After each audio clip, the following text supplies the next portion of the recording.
Praise the Lord. Hallelujah.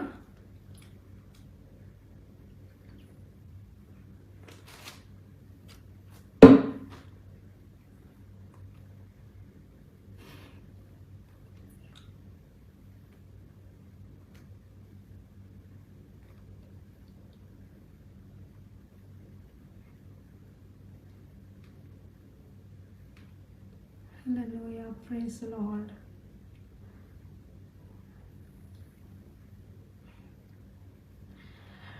Praise the Lord. అందరూ ఎలా ఉన్నారు? ఐ హోప్ మీ అందరూ దేవుని కృపను బట్టి బాగున్నారు అని అనుకుంటున్నాను. ముందుగా దేవాది దేవునికి కృతజ్ఞతాస్తుతులు చెల్లించుకుంటున్నాను. దేవుడిచ్చిన ఆపర్చునిటీని బట్టి దేవునికి మాత్రమే మహిమ కలుగునుగాక. అలానే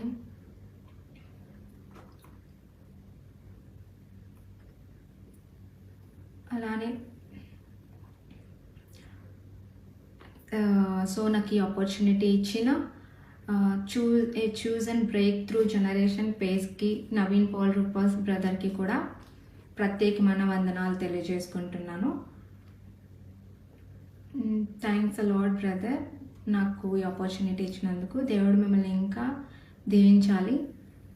సో నేను ఫస్ట్ నాకు ఈ టెస్ట్ మనీ కోసం టెస్ట్ మనీ చెప్పాలి అని బ్రదర్ నన్ను అప్రోచ్ అయినప్పుడు నేను ఫస్ట్ ఆ పేజ్ ఓపెన్ చేసి చూశాను. అసలు ఏంటి, ఏం పేజ్ ఇది అని నేను ఓపెన్ చేసి చూసినప్పుడు అక్కడ ఉన్న వీడియోస్, పోస్ట్లు అన్నీ చూసి నేను దేవుని ఎంతగానో స్తుతించాను. బికాజ్ ఎందుకంటే నౌవేడేస్ మనం చూసుకుంటే దేవుని కోసం పని చేసే వాళ్ళు చాలా చాలా చాలా రేర్గా కనబడుతున్నారు మనకి.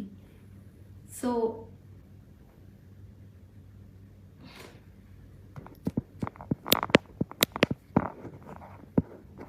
హల్లెలూయా,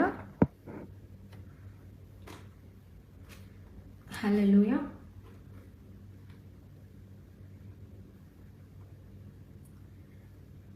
వినిపిస్తుందా బ్రదర్ ఇప్పుడు క్లియర్గా?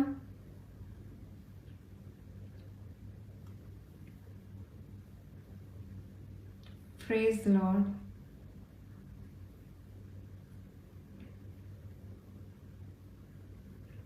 హల్లెలూయా.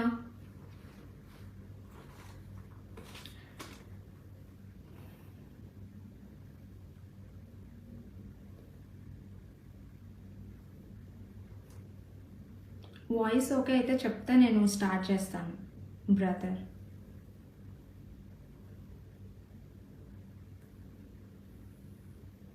Okay, thank you. సో ముందుగా దేవాది దేవునికి కృతజ్ఞతాస్తుతులు చెల్లించుకుంటున్నాను. దేవుడిచ్చిన ఈ కృపను బట్టి దేవునికి మాత్రమే మహిమ కలుగును గాక. తర్వాత choose and break through generation ఈ పేజ్కి కూడా ముందుగా అలానే నవీన్ పాల్ రూపస్ గారికి ప్రత్యేకమైన వందనాలు. ఎందుకంటే నన్ను ఈ నా టెస్ట్ మనీ నేను షేర్ చేసుకోవడానికి నన్ను ఇన్వైట్ చేసినందుకు thank you so much brother. God bless you. మిమ్మల్ని ఇంకా దేవుడు బలంగా వాడుకోవాలి, మిమ్మల్ని ఆశీర్వదించాలని మేము ప్రేయర్ చేస్తున్నాము. సో నన్ను ఫస్ట్ ఈ పేజ్కి ఇన్వైట్ చేసినప్పుడు నేను ఈ పేజ్ని చెక్ చేశాను. ఇన్స్టాగ్రామ్లో, ఫేస్బుక్లో కూడా నేను చూశాను అసలు ఈ పేజ్ ఏంటి అని చెప్పి. చూసినప్పుడు నాకు చాలా హ్యాపీ అనిపించింది. ఎందుకంటే ఈ డేస్లో, నవ్వే డేస్లో మనం చూసుకుంటే అసలు వారి పనులే చూసుకుంటూ వాళ్ళ లైఫ్స్లోనే బిజీగా ఉన్న టైంలో ఇంత మంచి జాబ్ చేస్తూ కూడా నవీన్ పాల్ రూపస్ గారు దేవుని కొరకు కూడా ఒక పక్క ఆయన బిజీ షెడ్యూల్లో కూడా దేవుని కోసం ఆయన టైంని యూజ్ చేస్తూ ఇలా ప్రతి ఒక్కరి టెస్ట్ మనీస్ ఇలా ఈ విధంగా చెప్పించాలి అన్న థాట్ బట్టి నేను ఎంతగానో సంతోషించాను. ఎందుకంటే నౌవేడేస్ చూసుకుంటే యవ్వనస్తులు ఎవరైతే ఉన్నారో వాళ్ళందరూ కూడా వాళ్ళ గోల్స్, వాళ్ళ లైఫ్, వాళ్ళ బిజీ షెడ్యూల్లో వాళ్ళు ఉంటారు. కానీ అలాంటి బిజీ షెడ్యూల్లో ఒక మంచి పొజిషన్లో బ్రదర్ ఉండి కూడా ఇంకా ఇలాంటి ఆపర్చునిటీ దేవుని కోసం కూడా ఏదో ఒకటి చెయ్యాలి, నశించిపోతున్న ఆత్మల పట్ల భారంతో ఆయన ఈ పేజ్ స్టార్ట్ చేశారు. దానిని బట్టి దేవునికి మహిమ. ఈ పేజ్ నుంచి ఇంకాను అనేక మంది సాక్ష్యాలు షేర్ చేసుకుని అనేక మందిని కూడా దేవుని వైపుగా నడిపించాలి అని తప్పకుండా నా ప్రేయర్స్లో నేను జ్ఞాపకం చేసుకుంటాను. సో నా పేరు ప్రవీణ జాయ్. మీలో కొందరికి తెలుసు, కొందరికి నేను తెలియకపోయి ఉండొచ్చు. So actually I'm from Vizag, కానీ రైట్ నౌ నేను యూఏఈలో ఉంటున్నాను. అయితే అసలు నేను ఎలా గాడ్ని తెలుసుకున్నాను, దేవుడు నన్ను ఏ విధంగా రక్షించుకున్నారు, అలానే ఒక హైందవ కుటుంబంలో పుట్టిన నేను ఏ విధంగా నిజమైన దేవుడైన యేసు ప్రభుని తెలుసుకొని ఆయన వైపుగా మారు మనసు పొంది దేవుని కొరకు ఇప్పుడు ఎందుకు నేను యూజ్ అవుతున్నాను, అసలు రీజన్ ఏంటి అనేది నేను ఈరోజు మీ అందరితో కూడా షేర్ చేసుకోవాలని అనుకుంటున్నాను. మేబీ నా సాక్ష్యం, నా టెస్టిమనీ మీలో కొంతమందికైనా ఒక ఎంకరేజ్మెంట్గా ఉంటుందని నేను అనుకుంటున్నాను. కాబట్టి సో అసలు గాడ్ని నేను ఏ విధంగా తెలుసుకున్నాను అనేది మీ అందరికీ నేను చెప్పాలనుకుంటున్నాను. నేను ఒక విగ్రహారాధన కుటుంబంలో పుట్టిన అమ్మాయిని. ఒక భయంకరమైన విగ్రహారాధన కుటుంబంలో నేను పుట్టాను. సో ఆ విగ్రహారాధన కుటుంబంలో నేను పుట్టి చిన్నప్పటి నుంచి కూడా భయభక్తులు, దేవుని యందు భయభక్తులు నేర్పిస్తూనే పెంచారు మా ఫ్యామిలీలో. అయితే అలానే పూజలు చేస్తూ, భజనలు చేస్తూ దేవునిలోనే నేను పెరిగాను. అయితే అలా నా లైఫ్ వెళ్తుంది. మా ఇంట్లో ఎంత భయంకరమైన విగ్రహారాధన అంటే, మా ఇంట్లో చాలా స్ట్రిక్ట్గా ఉంటారనమాట. లైక్ ఏంటంటే మార్నింగే లేవాలి, దీపం పెట్టాలి, ఇంటి ముందు ముగ్గు వేయాలి. సో ఇలాంటివన్నీ కూడా మాకు చిన్నప్పటి నుంచే నేర్పించారు. మేము కూడా అదే విధంగా పెరిగాము. మాకు కూడా అది అలవాటు అయిపోయింది చిన్నప్పటి నుంచి. సో చిన్నప్పటి నుంచి మార్నింగే లేవాలి, ప్రే పూజ చేయాలి, అలానే ఇంటి ముందు కల్లాపేసి ముగ్గులు వేయాలి. సో ఇలాంటివన్నీ ఉండేవన్నమాట.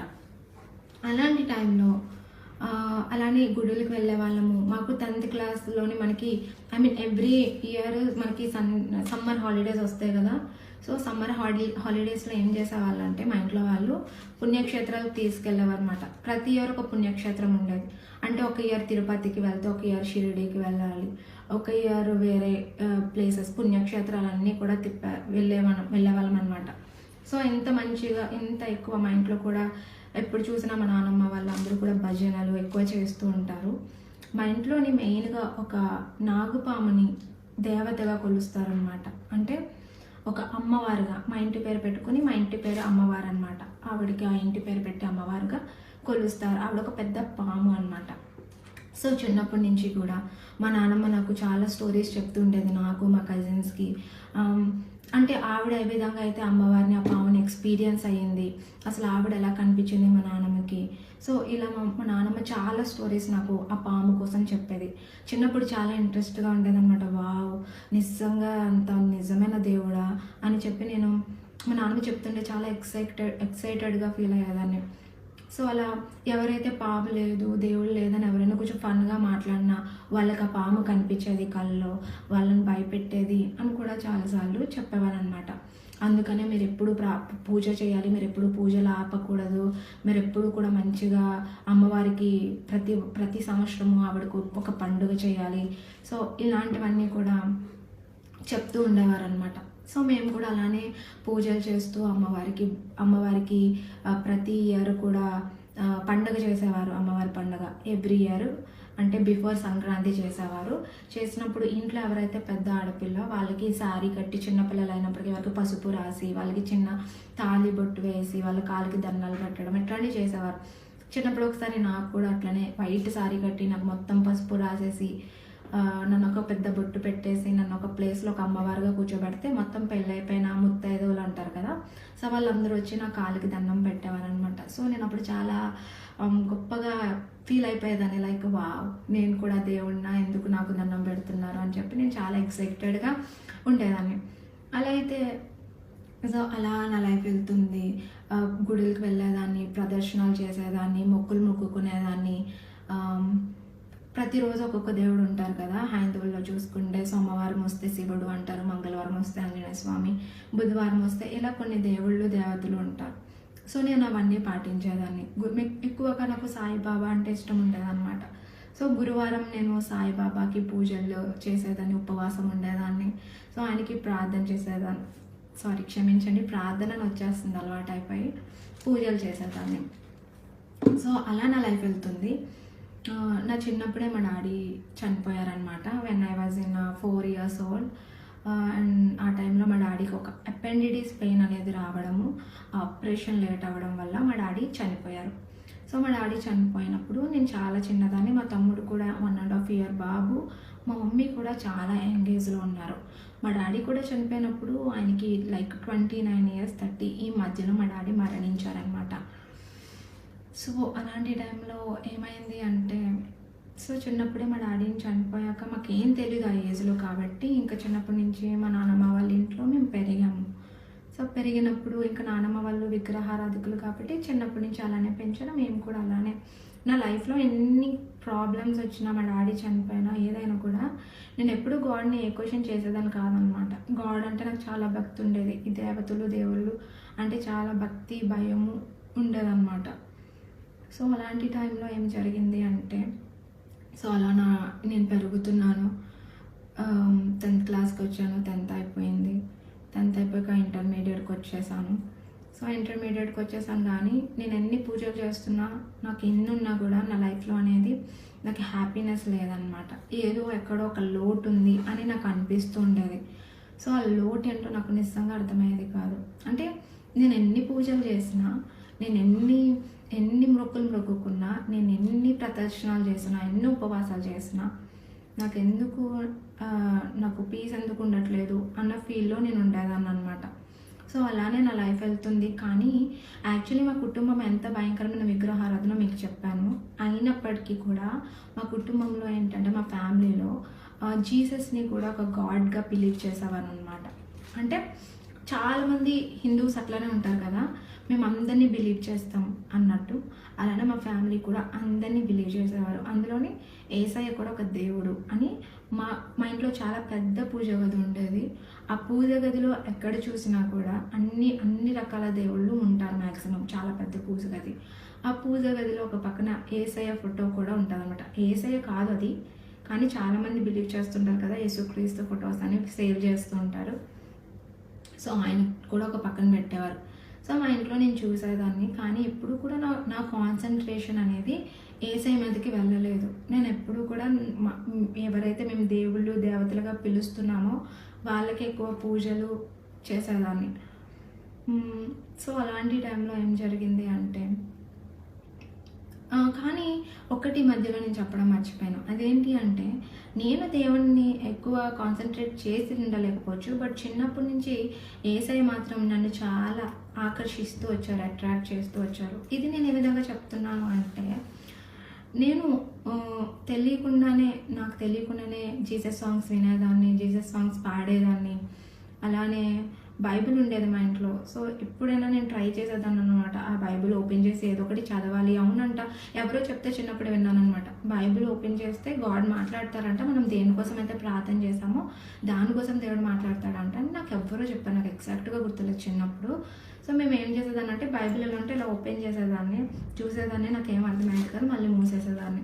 సో ఇలా చేస్తూ ఉండేదాన్ని. కానీ నా పూజలు, నా వ్రతాలు నేను చేసుకుంటూ ఉండేదాన్ని.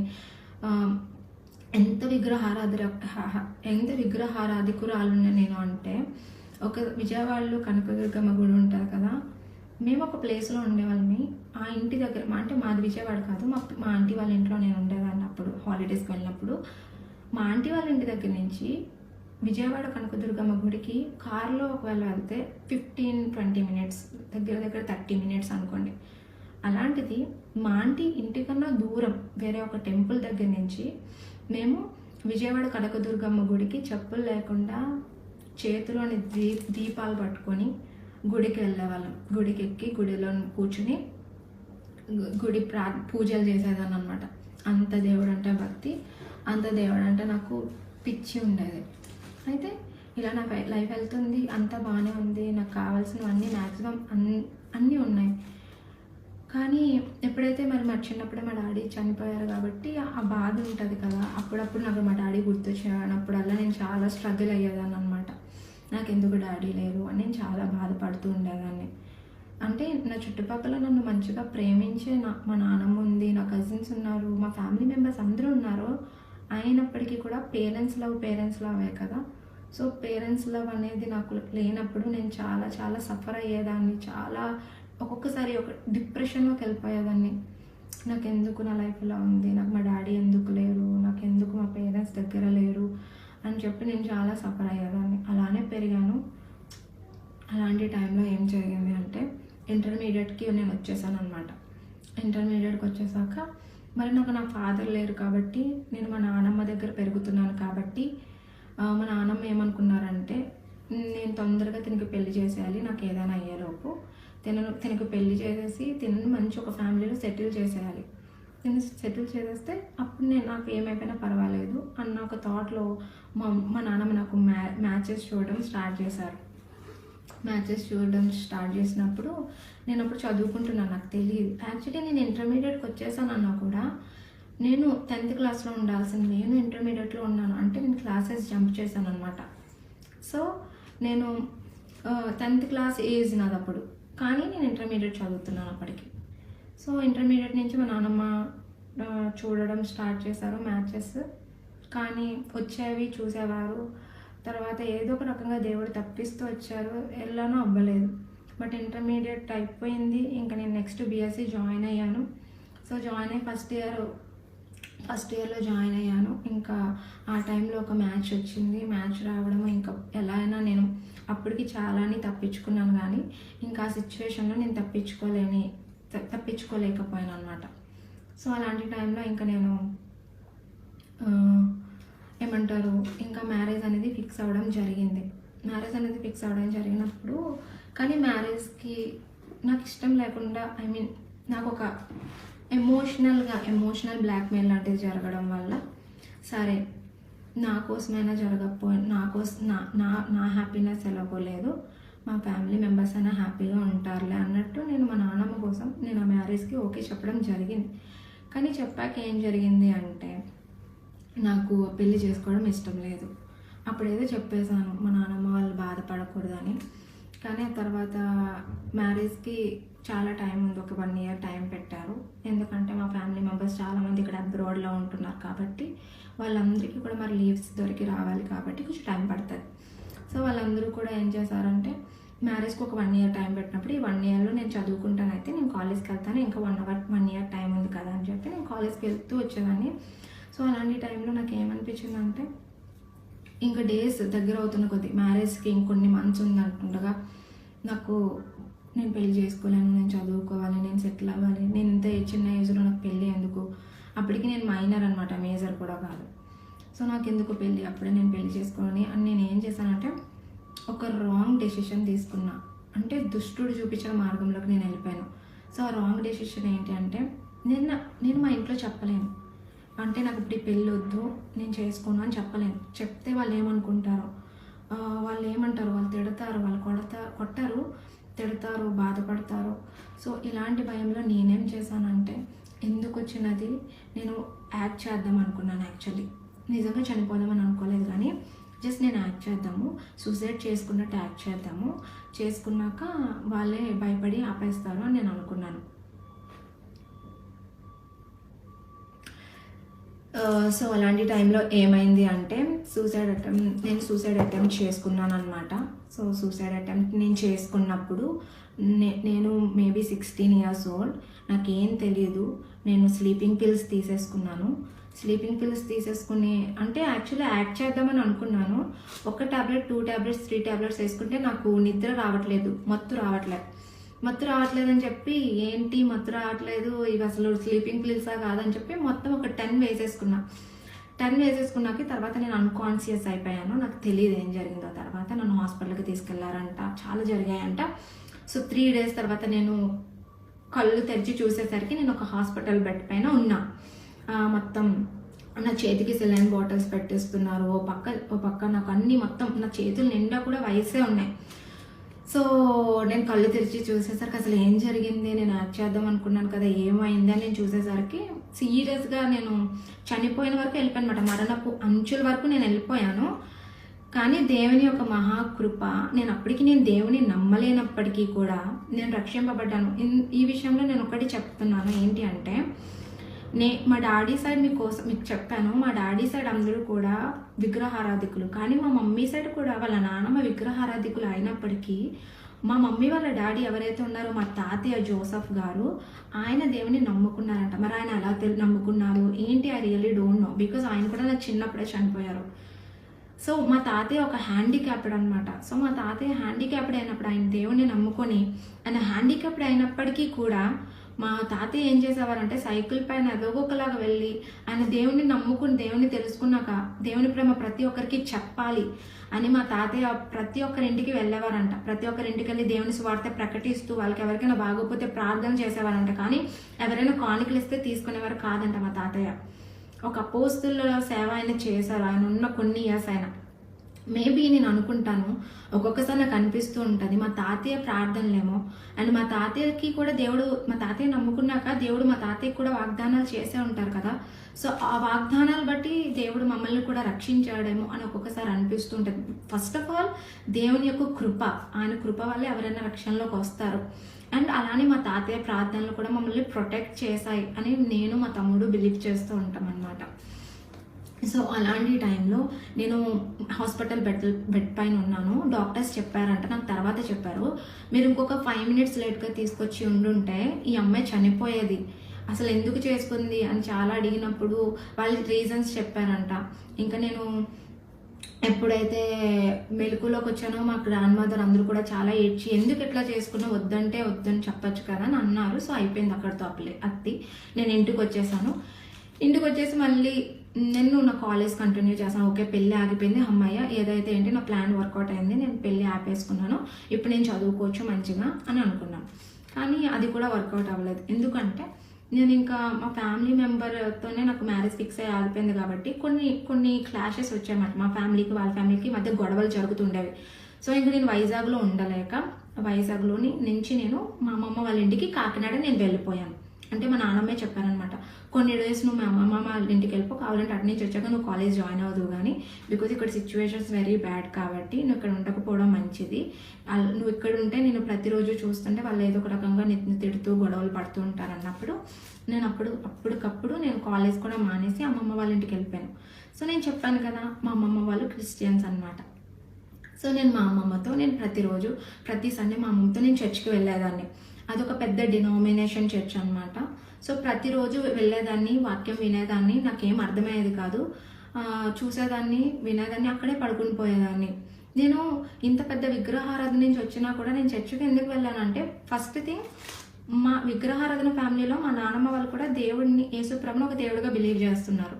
అండ్ అలానే మా అమ్మమ్మ వాళ్ళు కూడా క్రిస్టియన్స్ కాబట్టి ఆ విధంగా నేను వెళ్ళాను. సో అలా కొన్ని వీక్స్ వెళ్తున్నాను. వన్ ఫైన్ డే వాళ్ళు అడిగారు, మేము బాప్టిజమ్స్ ఇస్తున్నాం నెక్స్ట్ మంత్, మీరు ఎవరైనా తీసుకుంటారా అన్నప్పుడు నాకు నిజంగా తెలియదు, నేను ఎందుకు నిలబడ్డానో నాకు కూడా తెలియదు. నేను హ్యాండ్ రైజ్ చేశాను, నాకు కావాలి బాప్టిజం అని. సో వాళ్ళు అన్నారు ఓకే అని. వాళ్ళు నన్ను ఏ క్వశ్చన్స్ అడగలేదు, నాకు ఏం అడగకుండా ఓకే ఒక డేట్ ఇచ్చారు, అప్పుడు ఇస్తామని చెప్పారు. సో నేను అప్పుడు ఏమనుకున్నానంటే, బాప్టిజం అంటే ఒక హిందూ క్రిస్టియన్గా మారడం, మతం మారడమే బాప్టిజం. ఇప్పుడు చాలామంది అదే అనుకుంటుంటారు కదా, మతాలు మార్చేస్తున్నారు, డబ్బులు ఇచ్చేసి మార్చేస్తున్నారు అని చాలామంది అంటూ ఉంటారు.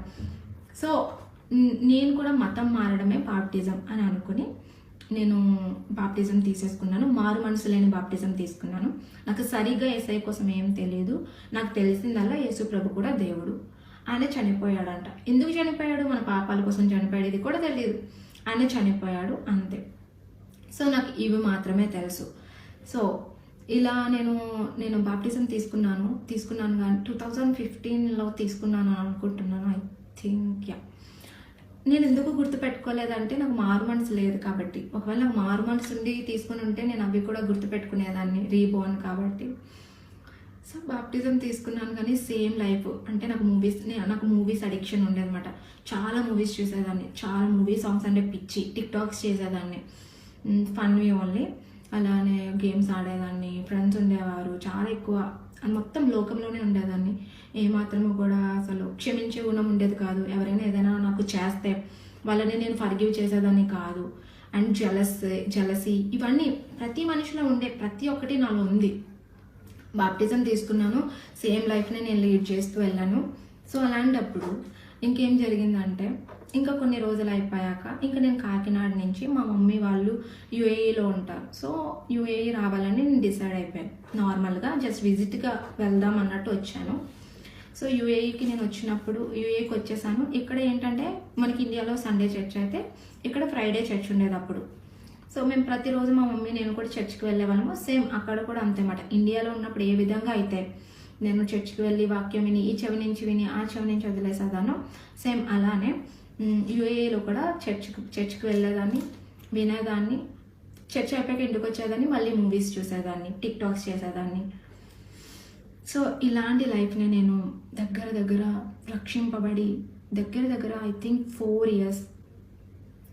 ఇయర్స్ నేను అలానే వచ్చాను. నాకు అసలు దేవునితో ఒక రిలేషన్షిప్ లేదు, పర్సనల్ ప్రేయర్ ఎక్స్పీరియన్స్ లేదు, ఫ్యామిలీ ప్రేయర్ ఎక్స్పీరియన్స్ లేదు.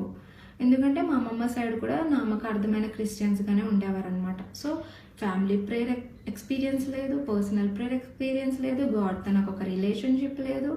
సో ఇలానే వెళ్తున్నప్పుడు వన్ ఫైన్ డే ఏం జరిగింది అంటే, నేను చేయని ఒక మిస్టేక్కి నన్ను చాలా బ్లేమ్ చేశారు. నేను వర్క్ చేసే ప్లేస్లో అక్కడ నా మిస్టేక్ లేదు, కానీ కొంతమంది నా పైన కోపం పెట్టుకొని సో అక్కడ నా మిస్టేక్ ఉన్నట్టుగా వాళ్ళు ఒకటి క్రియేట్ చేశారు. దానివల్ల ఏం జరిగింది అంటే వాళ్ళందరూ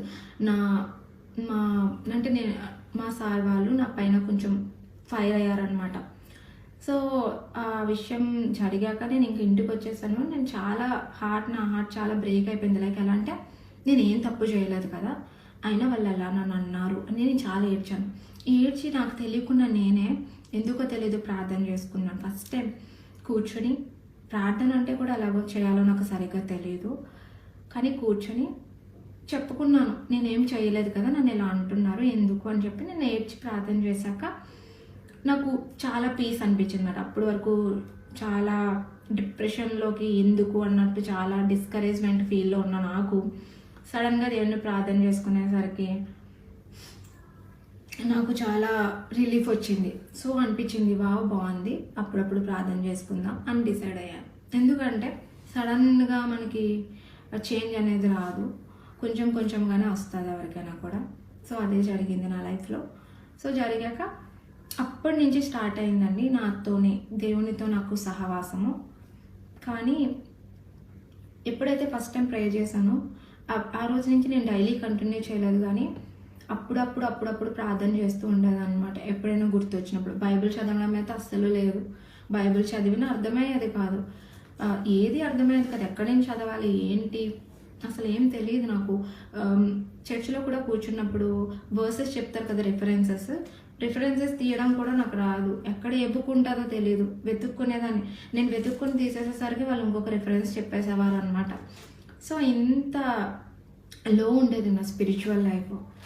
సరే, కానీ దేవుని యొక్క ప్రణాళిక నా పట్ల ఉంది కాబట్టి నేను ఎన్నోసార్లు పడిపోయాను. పడిపోతున్న ప్రతిసారి కూడా దేవుడు నన్ను లేవనెత్తుతూ వచ్చారు. అయితే దేవుడు నాకు నేర్పిస్తూ వచ్చారు. నేను passion of the Christ movie చూసినప్పుడు ఫస్ట్ టైం నేను మొత్తం ఫుల్ మూవీ ఏసై కోసం చూసినప్పుడు అక్కడ ఏసై సిలువ పైన ఒక మాట చెప్తారు కదా, వీరు ఏం చేస్తున్నారు వీరు ఎరుగరు కనుక వీరిని క్షమించండి అని చెప్పిన ఒక మాట నన్ను చాలా అట్రాక్ట్ చేసింది. అట్ ద సేమ్ టైం ఇంకొక మాట ఏంటంటే, ఒక ప్రాస్టిట్యూట్ని వాళ్ళు పట్టుకొని వస్తారు కదా, రాళ్ళు రువి చంపాలి అనేది ధర్మశాస్త్రం యొక్క రూల్. సో కానీ యేసయ్య ఏమంటాడంటే, మీరు ఎవరి పాపం ఉంటే వాళ్ళు వెయ్యండి అని. మెయిన్గా నన్ను అట్రాక్ట్ చేసిన వర్డ్ ఏంటంటే, ఆ ప్రాస్టిట్యూట్ని పట్టుకుని అమ్మ అని పిలుస్తారనమాట యేసయ్య. సో వర్డ్ కూడా నన్ను చాలా అట్రాక్ట్ చేసింది. అంటే అలాంటి వ్యక్తులు, అలాంటి పాపం చేస్తున్న వ్యక్తుల్ని ఈ లోకంలో ఉన్న వాళ్ళు అవ్వచ్చు, ఎవరైనా అయితే ఏ విధంగా వాళ్ళని పిలుస్తారు? లోకం అనేకమైన పేర్లు పెడుతూ ఉంటుంది అలాంటి వాళ్ళకి కదా. కానీ మన యేసయ్య, ఆయన పాపమే లేదు, ఆయన పరిశుద్ధుడు, ఆయన గొప్ప దేవుడు అయినప్పటికీ కూడా ఆయన ఆమెను అమ్మ అని పిలిచారు. సో అప్పుడు అలా స్లోగా దేవుడు నాకు ఎదుటి వాళ్ళని క్షమించే మనసు, ఎదుటి వాళ్ళని ప్రేమించే మనసు నాకు నేర్పిస్తూ వచ్చారనమాట.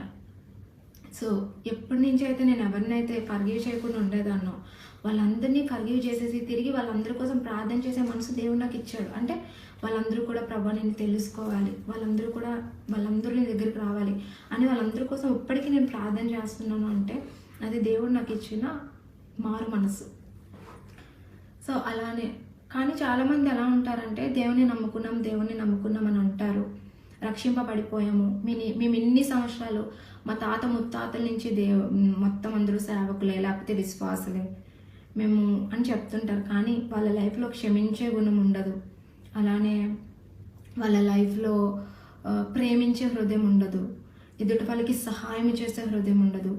సో ఎప్పుడైతే మనం దేవుని బిడ్డలుగా చెప్పుతున్నామో, దేవుని బిడ్డలు మనం చెప్పుకుంటున్నామో, సో అలాంటి టైంలో మనం దేవుని ఎప్పుడైతే పోలి ఉంటామో, యేసయ్య స్వారూప్యంలోకి మనం ఎప్పుడైతే మారుతామో అప్పుడే మనం ఎదుటి వాళ్ళకి మనము చూపించగలం మన దేవుని యొక్క ప్రేమని, దేవుని యొక్క గొప్పతనాన్ని ఏ విధంగా చెప్తాము. ప్రతి ఒక్కరూ కూడా చర్చికే వచ్చేయాలి, వాక్యమే వినాలి, ఏమంటారు బైబిల్ చదవాలి, బైబిల్ చదివితేనే దేవుడు తెలుస్తాడు అనుకుంటే నో. కొంతమంది అంటే లోకం అంట బైబిల్ చదవదంట, కానీ ఈ లోకం అంట క్రైస్తవులను చదువుతుందంట, అంటే మనల్ని చదువుతుందంట, విశ్వాసుల్ని చదువుతుందంట. సో మన యొక్క జీవితాన్ని బట్టే మన యొక్క బిహేవియర్, మన యొక్క వే ఆఫ్ టాకింగ్ బట్టే దేవునికి మహిమ లేకపోతే దేవునికి అవమానమా దేవుని నామానికి అనేది మన పైన ఉంటుంది. సో మనం ఎలాంటి జీవితం జీవిస్తున్నాం అనేది ఈరోజు మనం తెలుసుకోవాలి. దేవునికి మహిమకరమైన జీవితాన్ని జీవిస్తూ దేవుని ప్రేమను చూపిస్తూ దేవునిలా క్షమిస్తూ ఎదుటి వాళ్ళ మంచి కోరుకుంటూ ఎదుటి వాళ్ళ కొరకు ప్రార్థన చేస్తున్నామా, లేకపోతే ఎవరిని క్షమించకుండా వారు చేసింది చిన్న తప్పైనా కూడా వారిని అసహించుకుంటూ కోపడుతున్నామా అనేది ఈరోజు మనము ఒకసారి క్వశ్చన్ చేసుకోవాలి. సో దేవుడు ఆ విధంగా నాలో చాలా మార్పులు తీసుకొస్తూ వచ్చారు. సో చాలా స్లోగా నేను మారడానికి దగ్గర ఒక 2-3 years మొత్తం అన్నీ విడిచిపెట్టడానికి దగ్గర 2-3 years పట్టింది.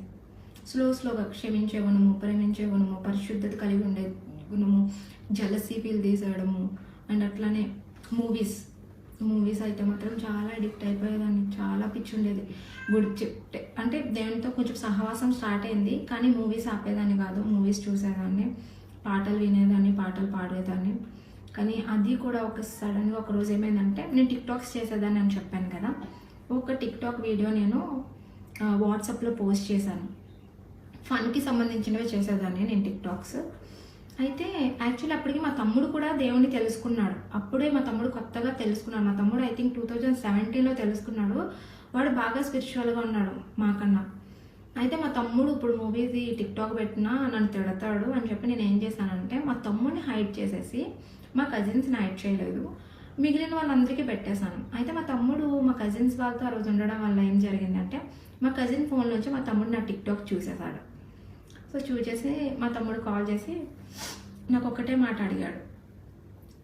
నన్ను ఒకటే అన్నాడు, ప్రవి నువ్వు నన్ను హైడ్ చేసావు, okay fine, you can hide anything from me, but నువ్వు దేవుని దగ్గర నుంచి ఏది కూడా హైడ్ చేయలేవు, ఆయన ప్రతి ఒక్కటి చూస్తున్నారు అని అన్నాడు. ఆ మాట నాకు ఇప్పటికీ గుర్తుంది. సో మా తమ్ముడు ఆ మాట అనగానే వెంటనే నేను నా టిక్టాక్ డిలీట్ చేసేసాను, నా టిక్టాక్ అకౌంట్ డిలీట్ చేసేసాను. అంటే పరిశుద్ధాత్మ దేవుడు మా తమ్ముని యూజ్ చేసుకున్నాడు. మా తమ్ముని యూజ్ చేసుకొని మా తమ్ముడి ద్వారా నాతో మాట్లాడారు. సో అలా టిక్టాక్ వదిలేసాను. స్లోగా ఎంటర్టైన్మెంట్ ప్రోగ్రామ్స్ కావచ్చు, మూవీస్ కావచ్చు, అవన్నీ కూడా విడిచిపెట్టడానికి దేవుడు కృప చూపించారు. అయితే నౌ-a-డేస్ క్రిస్టియన్స్ చూసుకుంటే, నాకు తెలిసిన చాలామంది క్రిస్టియన్స్ కూడా వాళ్ళు ఇప్పటికీ కూడా లోకానుసరమైన సినిమాలు, లోకానుసరమైన పాటలు పాడుతూ చూసిందే కాక మళ్ళీ స్టేటస్లు పెడుతుంటారు.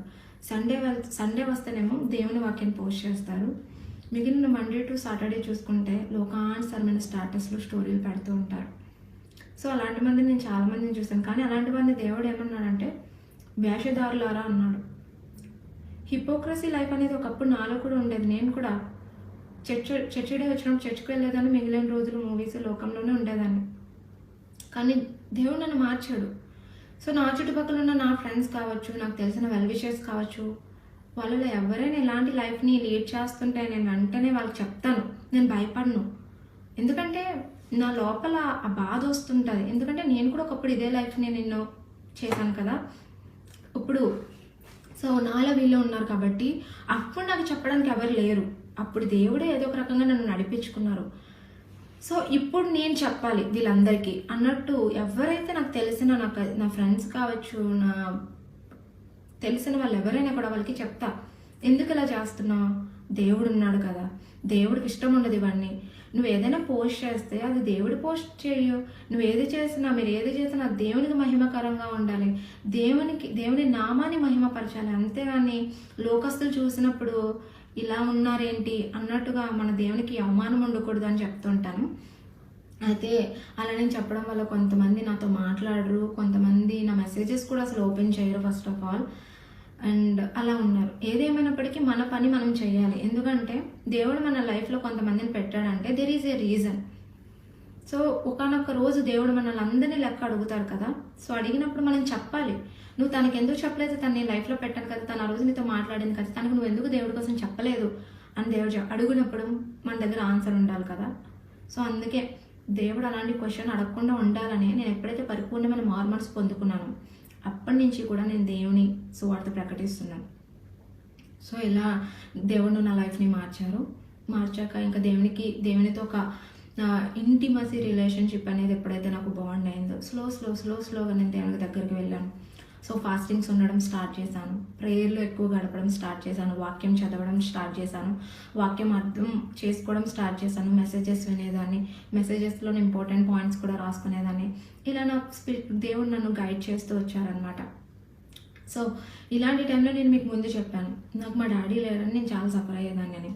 కానీ దేవుళ్ళలోకి వచ్చాక కూడా చాలాసార్లు ప్రార్థన చేసి అడిగేదాన్ని, నా డాడీని ఎందుకు తీసుకున్నావు, నాకు మా డాడీ ప్రేమ నేను మిస్ అయిపోయాను అని నేను ప్రార్థన చేసినప్పుడు దేవుడు వాక్యం ద్వారా చాలాసార్లు నన్ను ఓదార్చారు, ఆదరించారు. ఆయన ఒకటే చెప్పారు, నేను నీకు తండ్రిని, నేను నిన్ను ప్రేమిస్తున్నాను, నేను విడువను, నేను ఎడబాయను అని దేవుడు నాకు ప్రతిసారి నేను ఎన్నిసార్లు ప్రార్థన చేసినా ప్రతి ప్రార్థనకి దేవుడు జవాబు ఆయన వాక్యం ద్వారా నాతో మాట్లాడుతూనే ఉన్నారు. దేవునికి మహిమ కలుగునుగాక. సో 2020లో నేను ఫాస్టింగ్స్ ఉన్నప్పుడు దేవుడు నాకు ఏమంటారు, నువ్వు మినిస్ట్రీ ఉంది, నువ్వు సువార్త ప్రకటించాలి అన్నప్పుడు నేను ఫస్ట్ అనుకున్నాను, ఎవరు రక్షింపబడినా విశ్వాసులందరికీ కూడా ఒక జనరల్ కాల్ అనేది ఉంటుంది. అంటే ఎవరైతే దేవుని ప్రేమ ద్వారా రక్షింపబడ్డారో వాళ్ళందరూ ఫర్ ష్యూర్ దేవుని యొక్క సువార్తను ప్రకటించాలి, అది వాళ్ళ వర్క్. కానీ నవర్డేస్ చూసుకుంటే ఎక్కడా లేరండి. అంటే వాళ్ళు రక్షింపబడ్డారా, మేము బాగున్నామా, మా కుటుంబం బాగుందా, మా స్థితిగతులు బాగున్నాయా, ఒకరు బాగోకపోతే మేము బాగుండాలి, మా స్థితిగతులు బాగుండాలి అని ప్రార్థన చేసేవాళ్ళే. కానీ ఎదుటి వాళ్ళకి స్వార్థ ప్రకటించాలి, ఎండ్ డేస్లో ఉన్నాము, జీసస్ కమింగ్ వెరీ సూన్ కాబట్టి నశించిపోతున్న ఆత్మని రక్షించాలన్న భారము చాలా కొద్ది మందికే ఉంది. ఇక్కడ ఉన్న ఇప్పుడు చూస్తున్న వాళ్ళు ఉన్న వాళ్ళు ఎంతమంది దేవుని సువార్తను ప్రకటిస్తున్నారో నాకు నిజంగా తెలియదు. దేవుని సువార్తను వాళ్ళు ప్రకటించకపోతే ఇప్పటి నుంచైనా మీరు స్టార్ట్ చేయండి. లైక్ మీరు అనుకోవచ్చు, అది మా పని కాదు, అది పాస్టర్స్ పని, అది దేవుడు ఎన్నుకున్న వారి పనే, మేము కేవలం చర్చికి వెళ్తాము, మేము మా బాధలు మేము దేవునికి చెప్పుకుంటాము, మేము వచ్చేస్తాము, దట్స్ ఇట్ అని అనుకోకండి. మనందరికీ ప్రతి ఒక్కరికి కూడా జనరల్ కాల్ అనేది ఉంది సువార్త చెప్పాలి అని. సో మీరందరూ కూడా దేవుని యొక్క సువార్త ప్రకటించాలి. మీరు ఒక ఇంట్లో ఉంటే మీ పక్కన ఉన్న నైబర్కి చెప్పాలి, వాళ్ళు ఏమైనా అనుకోనియండి. నిజాన్ని చెప్పడానికి మీరు ఎందుకు భయపడుతున్నారు? అపోస్తులుడైన పౌలు అంటారు కదా, నా మట్టుకైతే బ్రతుకుట క్రీస్తు, చావైతే లాభం. మీరు ఒకరికి సువార్త చెప్పడం వల్ల మిమ్మల్ని ఏం చంపారు. ఒకవేళ యేసయ్య వల్ల మీరు ఒక నింద పడుతున్నా, మీకు ఒక అవమానం వచ్చినా కూడా దానికి తగిన ప్రతిఫలం చాలా గొప్పగా పరలోకమంది ఉంటుందని గుర్తుపెట్టుకోండి. అనేక మంది యవ్వనస్తులు, అనేక మంది స్ట్రేట్ గాస్పల్స్ చేస్తున్నారు, లోకంలో ప్రపంచంలోకి వెళ్ళి ఎంతోమందికి స్వార్థ ప్రకటిస్తున్నారు. చాలామంది కొన్ని వేరే కంట్రీస్ వాళ్ళని చూస్తే వాళ్ళు స్ట్రీట్స్లోకి వెళ్ళి గాస్పల్ చేస్తుంటే దారుణంగా చాలా నోటికొచ్చిన బూతులు తిడుతున్నారు. అయినా కూడా వాళ్ళు ఏమాత్రం వాళ్ళ టెంపర్ అనేది లూజ్ అవ్వకుండా దేవుని సువార్త వాళ్ళు ఆపకుండా ముందుకు వెళ్తున్నారు. అలాంటి భారం అనేది ప్రతి ఒక్కరికి రావాలి. ప్రతి ఒక్కరు సువార్త ప్రకటించాలి. మీరు చదువుతున్న కాలేజ్లో మీ ఫ్రెండ్స్కి చెప్పండి, స్కూల్లో మీ ఫ్రెండ్స్కి చెప్పండి. మెయిన్గా మీ యొక్క బిహేవియర్, మీరు నడుచుకునే విధానంని బట్టి కూడా సువార్త అనేది వెళ్తుంది. మీరు ఒక యూనిక్గా ఉన్నారనుకోండి, అంటే ఈ లోకస్తులు అందరూ ఒకలా ఉంటారు, మీరు ఒక్కరే ఒక స్పెషల్గా ఉంటే మీ మీద అందరి కాన్సన్ట్రేషన్ పక్కా ఉంటుంది. అందరూ ఒకలా ఉంటే తినేందుకు ఎలా ఉన్నాడు, తినేందుకు ఎలా ఉంది అన్నప్పుడు తను క్రిస్టియన్ అంట, తను జీసస్ని బిలీవ్ చేస్తున్నారంట, వాళ్ళు ఎగతాలు చేయనియండి, నవ్వనియండి, దట్స్ ఓకే. దేవుని కోసం ఆ మాత్రం నింద పడలేరా? అంతేగాని వాళ్ళు ఎగతాలు చేస్తారు, వాళ్ళు నవ్వుకుంటారు కాబట్టి నేను కూడా వాళ్ళు కలిసిపోవాలి, వాళ్ళతో తిరగాలి, వాళ్ళతో ఎంజాయ్ చేయాలి, వాళ్ళతో పాటు సినిమాలకి వెళ్ళాలి, వాళ్ళతో పాటు పార్టీస్కి వెళ్ళాలి, వాళ్ళతో పాటు నేను తిరగాలి, అప్పుడే వాళ్ళు నాతో కూడా ఫ్రెండ్షిప్ చేస్తారు అనుకుంటే వాక్యం సెలవిస్తుంది లోకముతో స్నేహం దేవునితో వైరమని. అలానే ఇంకొక వాక్యంలో కూడా ఏమంటుందంటే లోకస్తులతో మీకేం పొంతు అని అడుగుతారు, వెలుగుకి చీకటితో ఏంటి అని వాక్యంలో ఉంటుంది అనమాట. సో ఇలా చూసుకుంటూ ఉంటే చాలా మనకి ఉంటాయి. సో అలాంటి జనరల్ కాల్ నేను అనుకున్నాను. అప్పటికి నేను వాట్సాప్లోని అప్పుడప్పుడు పోస్టులు పెడుతున్నాను, ఇన్స్టాగ్రామ్లో కూడా అప్పుడప్పుడు పోస్టులు పెడుతున్నాను. కానీ ఫాస్టింగ్స్లో దేవుడు ఊరికే ప్రేరేపణిస్తున్నారు, నువ్వు జనరల్ కాల్ కాదు, నేను నిన్ను స్పెషల్గా పిలుచుకుంటున్నాను, నువ్వు వాడబడాలి నా కోసం, నువ్వు పరిచర్య చేయాలి. అది కూడా డెలివరెన్స్ మినిస్ట్రీ అని దేవుడు నాకు రివీల్ చేసినప్పుడు అసలు నేను నాకేం అర్థం కాలేదు. లైక్ డెలివరెన్స్ మినిస్ట్రీనా, అసలు నార్మల్ మినిస్ట్రీనే కష్టము, అందులో డెలివరెన్స్ మినిస్ట్రీ ఏ విధంగా నేను చేయగలను అని నాకు అసలుకే చీకటి అంటే భయము, దెయ్యాలంటే భయము, ఇవన్నీ భయము. సో ఇలాంటప్పుడు నేను డెలివరెన్స్ మినిస్ట్రీ ఎలా చేస్తా అని నేను అనుకున్నాను.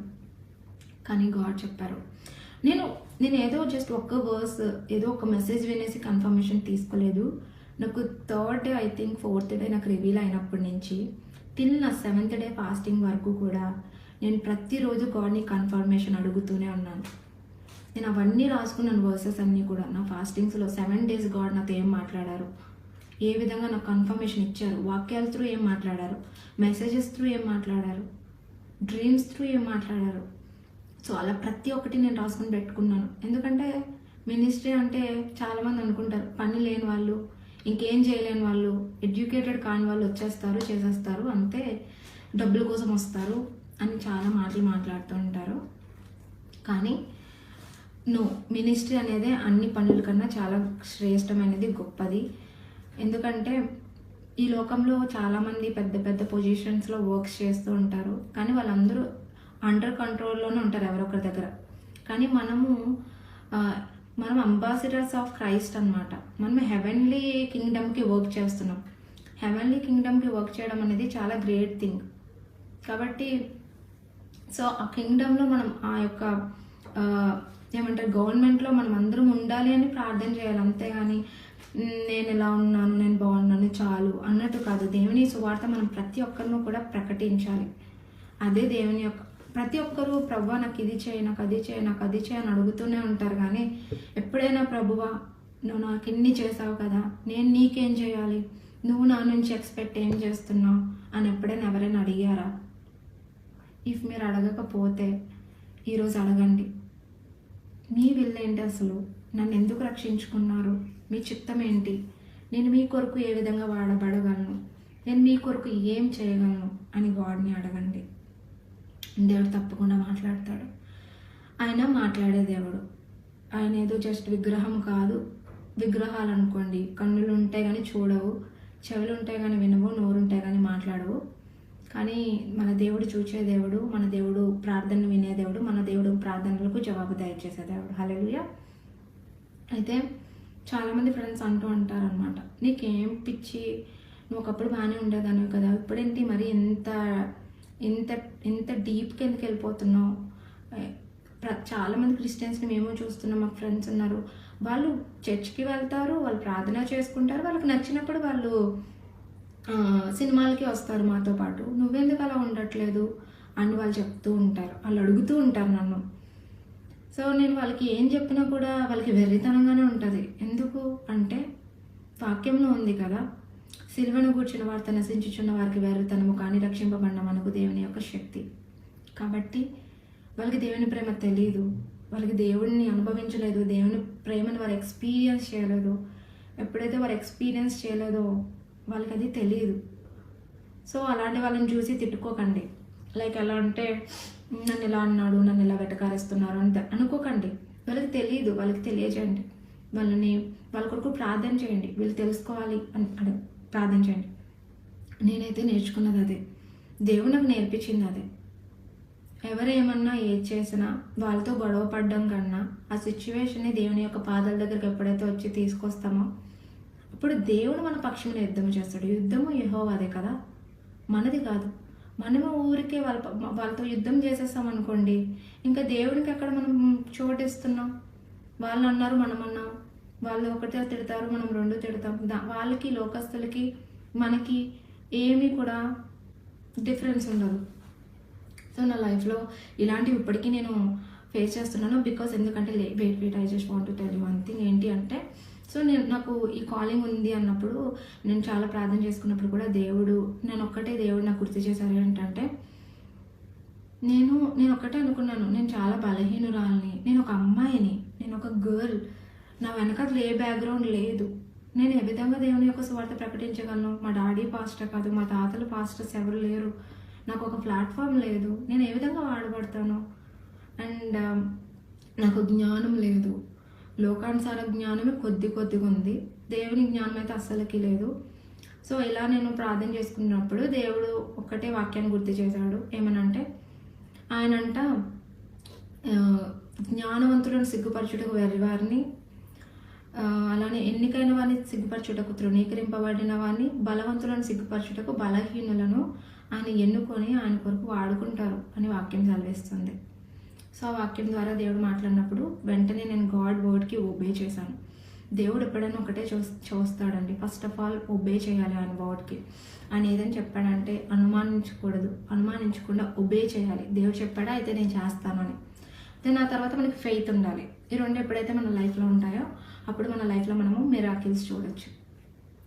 సో అలా దేవుడు చెప్పాడు. తర్వాత నేను ఈ మధ్య రీసెంట్గా కాదు కానీ 1 year బ్యాక్ నుంచి నేను ఇన్స్టాగ్రామ్లో దేవుని యొక్క సువార్త ప్రకటిస్తున్నాను. లైక్ వీడియోస్లో కాదు కానీ ఎవ్రీడే నేను పోస్టులు షేర్ చేయడం చేస్తూ ఉండేదాన్ని. కానీ దేవుడిచ్చిన ప్రేరేపణతో గాడ్ చెప్పారనమాట, నువ్వు వీడియోస్ చేయాలి, వీడియోస్ ద్వారా నువ్వు షార్ట్ మెసేజెస్ చేయాలని దేవుడు చెప్పినప్పుడు కూడా ఫస్ట్ నేను నా వల్ల కాదు అని చెప్పాను. బికాజ్ ఎందుకంటే నాకు చాలా స్టేజ్ ఫియర్. నేను ఇలా అప్పుడు ఇచ్చి మాట్లాడుతున్నానంటే ఈ లైవ్కి నేను నిజంగా నాకు ఇది పరిశుద్ధాత్మ దేవుడు ఇచ్చిన ధైర్యమే. నాకు నిజంగా ధైర్యం లేదు. ఈ లైవ్కి వచ్చే ముందు కూడా నాకు షివరింగ్ వచ్చింది. ఎందుకంటే నాకు ఫస్ట్ లైవ్ ఇది, నేను ఎప్పుడు లైవ్ కూడా చేయలేదు నా లైఫ్లో. అండ్ అలానే వీడియోస్ కూడా నాకు చాలా షై.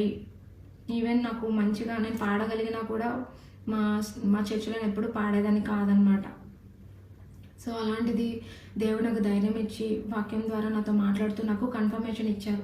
ఈ షార్ట్ వీడియోస్ కోసం కూడా గాడ్ నాకు 5 times కన్ఫర్మేషన్ ఇచ్చాకే నేను స్టెప్ తీసుకున్నాను. బికాజ్ ఎందుకంటే చాలామంది ఆల్రెడీ చేస్తున్నారు, షార్ట్ వీడియోస్ కావచ్చు, మొత్తం ఏదైనా కావచ్చు.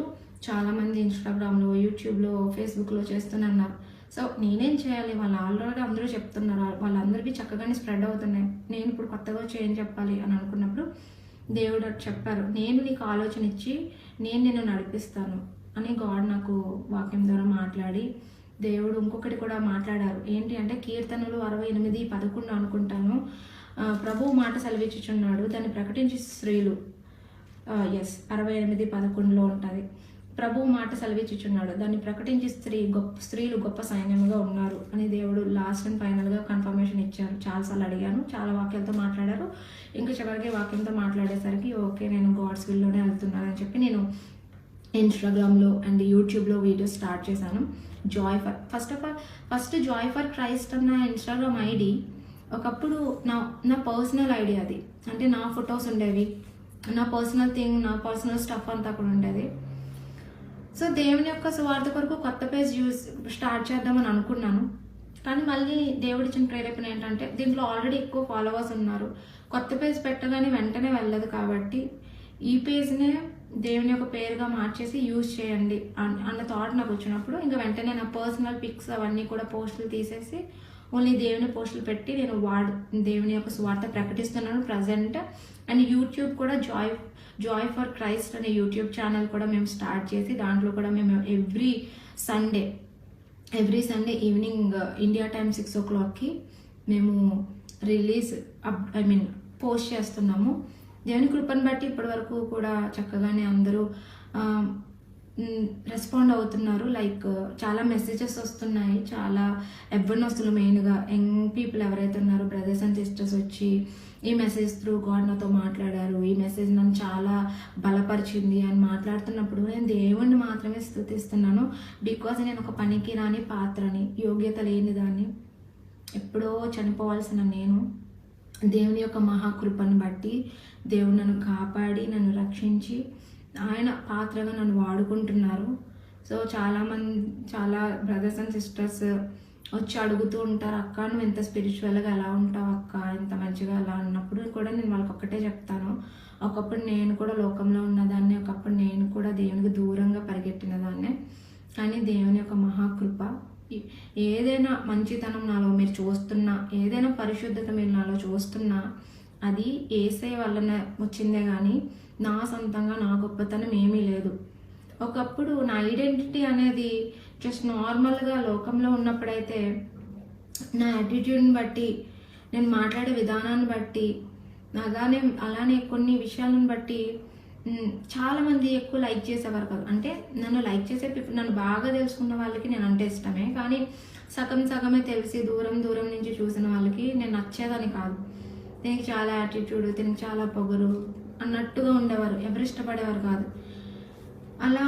అలాంటిది ఇప్పుడు వచ్చి చాలామంది నన్ను ఇష్టపడుతూ, నన్ను ప్రేమిస్తూ, నా దగ్గరికి కౌన్సిలింగ్కి వస్తున్నప్పుడు నేను దేవుని కృపను బట్టి చాలామంది యవ్వనస్తురాలకి చాలామంది కాదు, లైక్ ఇప్పటికి ఒక 10 to 15 మెంబర్స్కి ఈ వీడియో స్టార్ట్ చేసినప్పటి నుంచి ఒక 10 to 15 మెంబర్స్కి నేను కౌన్సిలింగ్ ఇచ్చాను. ఎందుకంటే వాళ్ళు వచ్చి వాళ్ళ ప్రాబ్లమ్స్ నాతో షేర్ చేసుకుంటూ మా సిచ్యువేషన్ ఎలా ఉంది, నేను ఎట్లా ఉన్నాను అని వాళ్ళు నాకు వచ్చి వాళ్ళు స్టార్ట్ చేయడం కూడా ఎలా చేస్తారంటే మెసేజ్, అక్క నాకు తెలియదు నేను నీతో ఎందుకు ఇది షేర్ చేసుకుంటున్నాను, కానీ నాకు నీతో ఇది షేర్ చేసుకోవాలనిపిస్తుంది అన్నట్టుగానే మ్యాక్సిమం మెసేజెస్ నాకు వస్తున్నాయి. నేను అనుకుంటాను దేవుడే వాళ్ళని నడిపిస్తున్నాడని. నేను ఎంత బిజీ ఉన్నప్పటికీ కూడా వాళ్ళు ఎవరు మెసేజ్ చేసినా వెంటనే నేను టైం తీసుకుని వాళ్ళని దేవునిలోకి నడిపిస్తున్నాను. దేవుడు ఆ విధంగా కౌన్సిలింగ్ చేయడానికి కూడా దేవుడు నాకు కృప చూపించారు, అలానే వీడియోస్ చేయడానికి దేవుడు కృప చూపించారు. ఇలా దేవుడు నన్ను ప్రజెంట్ నడిపిస్తున్నారు. దానిని బట్టి దేవునికి మాత్రమే మహిమ, ఘనత, ప్రభావం నేను చెల్లించుకుంటున్నాను. సో నేను ఈరోజు మీకు అందరికీ ఏం చెప్పాలి అని అనుకుంటున్నాను అంటే, ఒక భయంకరమైన విగ్రహారాధన కుటుంబం నుంచి నేను భయంకరమైన లోకబంధకాల బలహీనతలలోంచి నన్ను దేవుడు ఈరోజు ఇక్కడ నిలబెట్టాడు అంటే అది దేవుని యొక్క కృప. సో నన్నే దేవుడు ఈ విధంగా వాడుకుంటున్నాడు అంటే మీ అందరినీ కూడా దేవుడు వాడుకుంటాడు. కానీ మనం ఎప్పుడు కూడా ఆయనకి అవైలబుల్గా ఉండాలి. మనం ఎప్పుడు మన లైఫ్స్తో, మన యొక్క స్టడీస్ అని, మన జాబ్ అని, మన ఫ్యామిలీ అని మనం ఒకవేళ బిజీగా ఉండి దేవునికి దూరం అయిపోతున్నామేమో. ఎంత బిజీ అంటే మీకు ఒక్కటి ఎగ్జాంపుల్ నేను చెప్తాను. ఏంటి అంటే దేవుడి దగ్గరగా దేవుడికి మనం ఎంత దగ్గరగా ఉన్నామో అనేదంట ఏ విధంగా మనకు తెలుస్తుందో తెలుసా? ఫస్ట్ థింగ్ ఏంటంటే దేవుడు ఎప్పుడు మనతో ముఖాముఖిగా మాట్లాడాలి అని అనుకుంటారంట. నేను నిజంగా మెసేజ్ ప్రిపేర్ అవ్వలేదు, బట్ నేను చెప్తున్నాను. ఏంటి అంటే వర్సెస్ నేను మీకు మెన్షన్ చేయకపోతే ఏమనుకోకండి, బికాజ్ నేను చెప్పాలని అనుకోలేదు ఈ విషయము, కానీ ఎందుకు నాకు ప్రేరేపణ వస్తుంది కాబట్టి నేను ఇప్పుడు ఈ విషయం కోసం మాట్లాడుతున్నాను. సో ఫస్ట్ ఆఫ్ ఆల్ ఎక్సోడస్లో అనుకుంటాను 33వ అధ్యాయంలో మనం చూసుకుంటే దేవుడు మోషేకి చెప్తాడు, నేను ఇశ్రాయేలు ప్రజలతో ముఖాముఖిగా మాట్లాడాలనుకుంటున్నాను అని. కానీ ముఖాముఖిగా మాట్లాడాలనుకున్నప్పటికీ ఇశ్రాయేలు ప్రజలు ఉన్నారు కదా, వాళ్ళు దేవునికి చాలా దూరంగా వెళ్ళిపోయారు. కాబట్టి దేవుడు స్వరంతో ఒకసారి మాట్లాడతారు కొండ మీదకి వచ్చి, వాళ్ళ స్వరం వినడానికి కూడా సిద్ధంగా ఉండరు. మోషేతో ఏమంటారంటే, దేవుడు మాతో మాట్లాడితే మేము వినాలేమో, మాకు భయం వేస్తుంది, మోషే నువ్వే మాతో మాట్లాడి మాకు చెప్పు అని అంటారు. సో అలా ఇశ్రాయేల్ ప్రజలు దేవునికి దూరంగా వెళ్ళిపోయారు. దేవునితో మనం ఎంతైతే ఇంటిమసీ రిలేషన్షిప్ కలిగి ఉంటామో దేవుడు మనకు అంత దగ్గరకు వస్తాడు. మీరు ఒక స్టెప్ వేస్తే దేవుడు 10 స్టెప్ల మన దగ్గరకు వస్తాడు. ఇప్పుడు మన పక్కన ఒక పర్సన్ ఉన్నారనుకోండి, మనం ఇలా ఫేస్ చూసి మాట్లాడతాం కదా, అంటే ఆ పర్సన్ మన పక్కన ఉన్నాడు అంటే అంత నియర్ ఉన్నాం. అలానే దేవుడికి మీరు అంత దగ్గరగా ఉంటే దేవుడి మీద ముఖాముఖిగా మాట్లాడతాడు. ఒకవేళ మీరు ఇక్కడ ఉన్నారు, మీ బ్రదర్ ఎవరో కిచెన్లోనో ఇంకొక ఎదురుగానే ఉన్నారు కొంచెం దూరంగా, అప్పుడు మీరు ఏం చేస్తారు, పిలుస్తారు, అంటే మీ స్వరం వినిపిస్తుంది. సో అలానే మీరు కొంచెం దేవునికి దూరంగా ఉన్నారనుకోండి, దేవుడు స్వరం ద్వారా మీతో మాట్లాడతాడు. స్వరం ద్వారా మీరు దేవుని స్వరము వినట్లేదు, ముఖాముఖిగా మాట్లాడలేదు. ఇంకా థర్డ్ ఏంటంటే దేవుడు వాక్యం ద్వారా మాట్లాడతాడు. ఎందుకంటే దేవుడే వాక్యమై ఉన్నాడని యోహాను సువార్త 1వ అధ్యాయం 1వ వచనంలో మనం చూస్తాం. సో దేవుడు మీతో వాక్యం ద్వారా కూడా మాట్లాడలేదంటే మీ యొక్క రిలేషన్షిప్ గాడ్తో ఏ విధంగా ఉంది అనేది you have to think right నా. ఈ 3 మంచివే, ఈ 3 మీ స్పిరిచువల్ లైఫ్ చాలా బాగుంది అనడానికి ఒక ఎగ్జాంపుల్స్. కానీ నెక్స్ట్ వచ్చేవి అంటే 4th ఏంటి తెలుసా, 4th ప్రాఫిట్స్ అండ్ పాస్టర్స్ అనమాట. 4th ఏంటంటే ప్రాఫిట్స్ అండ్ పాస్టర్స్ అంటే చాలామంది ఉంటారు విశ్వాసులు, ఎలా తెలుసా, వాళ్ళు ప్రార్థన చేయరు, వాళ్ళు దేవుళ్ళు కనిపెట్టరు, కానీ వాళ్ళు పాస్టర్స్ని అడిగేస్తారు. ఏమంటే, పాస్టర్ గారు మేము ఇది చేయాలనుకుంటున్నాము, దయచేసి మీరు ప్రార్థన చేసేయండి, మీరు ప్రార్థన చేసేసి దేవుడు ఏమంటున్నాడో మాకు చెప్పండి, అప్పుడు మేము ఆ స్టెప్ తీసుకుంటాం అని దేవునికి వీళ్ళకి మధ్యలో ఒక మధ్యవర్తిని పెట్టేసుకుంటారు. అసలు మనకి దేవునికి మధ్యవర్తి ఓన్లీ యేసయ్య. పరిశుద్ధాత్మ దేవుడే మన పక్షాన్ని ప్రార్థన చేయడానికి ఉన్నప్పుడు మనం ప్రార్థన చేయడానికి ఇష్టపడము, కానీ ఒక పాస్టర్నో ఒక ప్రాఫిట్నో పెట్టేసుకొని మాకు ఇది ఏంటో అర్థం కావట్లేదు మీరే ప్రార్థన చేయడానికి ఒక పర్సన్ మీద మనం డిపెండ్ అయిపోయి మనకి దేవునికి మధ్య ఒక మధ్యవర్తిని పెట్టేసుకుంటాం. సో దానివల్ల ఏంటంటే మీకు దేవునికి చాలా దూరం అనేది పెరిగిపోతుంది.